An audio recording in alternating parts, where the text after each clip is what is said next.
எல்லாருமே என்ன வேணாலும் சொல்லலாங்க, புரியுதுங்களா? 26ல் ரிசல்ட் வந்ததுக்கு அப்புறம் தான் தெரியும் யார் யார் என்னென்ன பொசிஷனில் இருக்காங்க அப்படின்றது. இந்த நேரம் எனக்கு ஒரு ஆதாயம் வேணுன்றதுக்காக இவருக்கு சப்போர்ட் பண்ணுவேன், இவருக்கு ஒரு ஆதாயம் வேணுன்றதுக்காக இவருக்கு சப்போர்ட் பண்ணுவார், அவருக்கு ஒரு ஆதாயம் வேணுன்றதுக்காக உங்களுக்கு சப்போர்ட் பண்ணுவார். ஆனால் நம்ம எலெக்ஷன் கூடி வரும்போது தான் ஒரு மாதத்துக்கு முன்னாடி தான் சூடு பிடிக்கும். அது எப்படிலாம் போய் யார் யாரெல்லாம் எந்தெந்த சந்தில் போகிறாங்க, எந்தெந்த பொந்தில் போகிறாங்க, யார் யார் கோட்டையில் போகிறாங்க, யார் யார் வேட்டையில் போகிறாங்கன்ட்டு அப்போ தான் தெரியும். விஜய் சாருக்கும் இல்லைங்க, தமிழக மக்களுக்கு வாய்ப்பு இருக்கு. நீங்க புரிஞ்சுக்கன்னு நினைக்கிறேன்.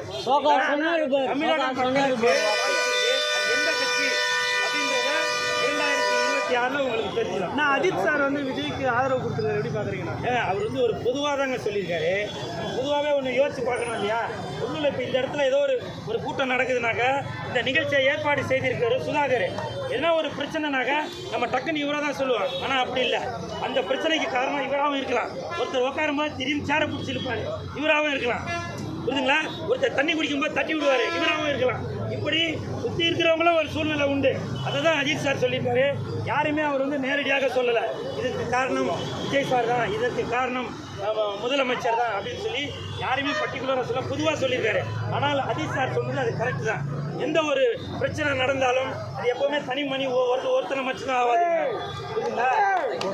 ஒன்றும் இல்லைங்க, ஒரு கொலை நடக்குது, அவர் ஒருத்தர் மட்டுமா கொலை பண்ணுவார். அந்த கொலை பண்ணுறதுக்கு அவனை வண்டியில் கூட்டின்னு போகிறவனு ஒரு எவிடன்ஸ் தான், அந்த அருவாவை செய்து கொடுத்தவனு ஒரு எவிடன்ஸ் தான், அதை கண்ணால் பார்த்துட்டு இருக்கணும் ஒரு எவிடன்ஸ் தான் இல்லையா? அதனால் எப்போவுமே ஒருத்தர் மேலே வந்து பழி சொல்லாதீங்க. சரிங்களா? நன்றி.